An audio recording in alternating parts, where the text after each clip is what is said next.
the reason we think awareness is nothing is because we think that all of this is something.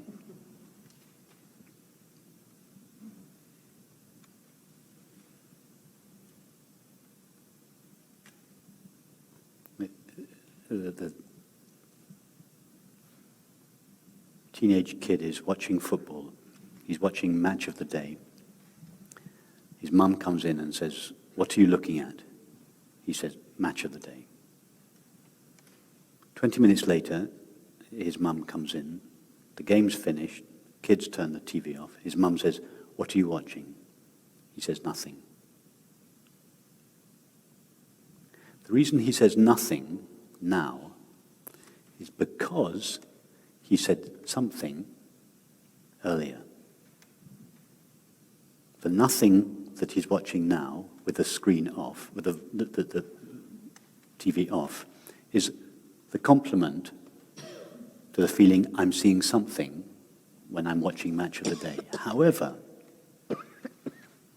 if his mum had come in and said to him while he was watching Match of the Day, "What are you looking at?" and he had said, "A screen." 20 minutes later, he's turned the TV off. His mum comes in again and says, "What are you looking at now?" What would he say?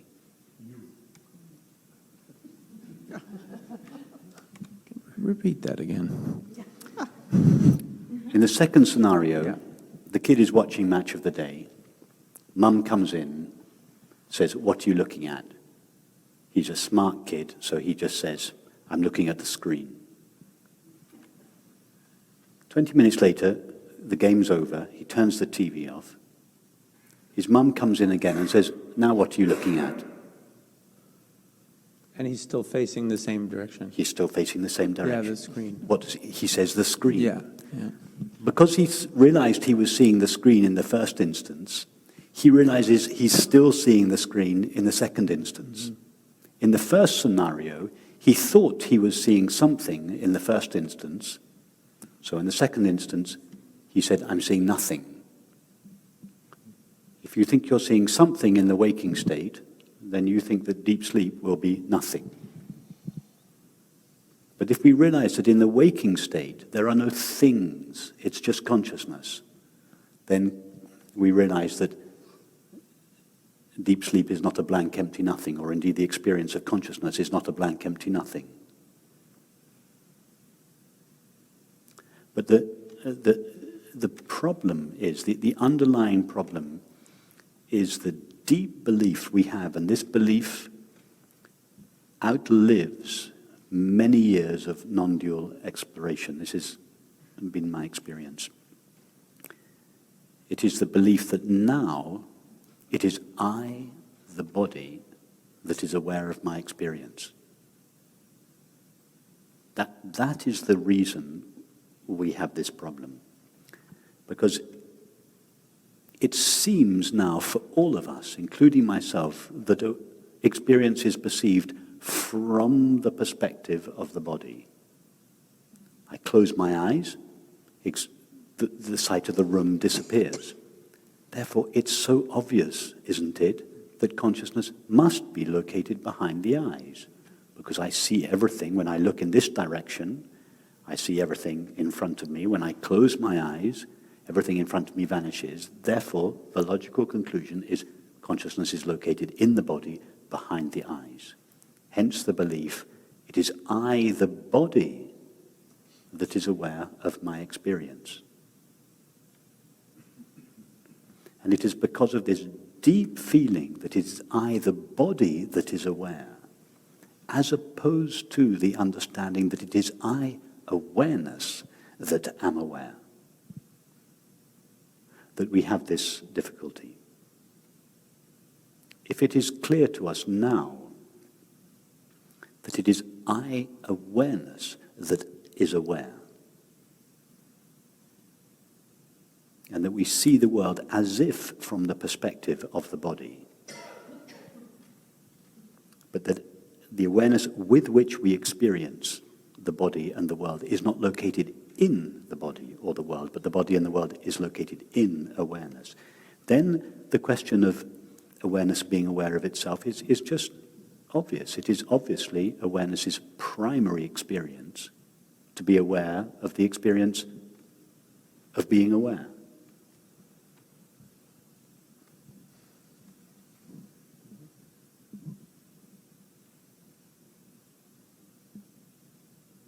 So we really have to, if there is a lingering belief, it is I, the body, that is aware, then that belief will make it impossible to understand that awareness is aware of itself in the absence of objects. We have to realize first that it is now awareness that is aware of experience. It is not the body that is aware of experience. The body is experienced. It doesn't do the experiencing. It's such a tussle between it's so counterintuitive to so many years of training, you know. It's a tussle, but just, I mean, this is only an image, but it's an image that shows how persuasive the waking state point of view is. Imagine that you fall asleep in Garrison. So Mark falls asleep in Garrison. But he dreams he is John on the streets of New York. Now, when John looks at the streets of New York, he sees whatever is in front of his eyes. When he closes his eyes, the streets of New York vanish. So he quite reasonably assumes that the consciousness with which he is experiencing the streets of New York lives just behind his eyes. But what is John's consciousness? Where does it really reside? In Mark's mind, in bed in Garrison. But the illusion from John's illusory point of view, that the belief that the knowing with which I know my experience lives inside my eyes or inside my head, it is so strong. And his entire experience of the streets of New York seems to confirm his belief that the knowing with which he knows his experience lives inside the body. Why couldn't exactly the same thing be true of the waking state?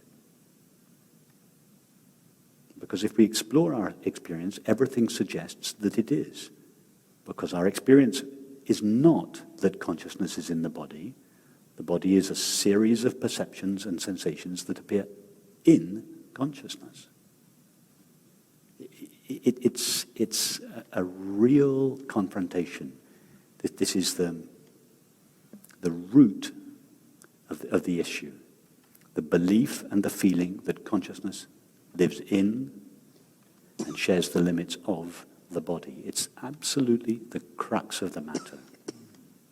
If this knot is untangled, all the other knots get untangled very easily. So this is the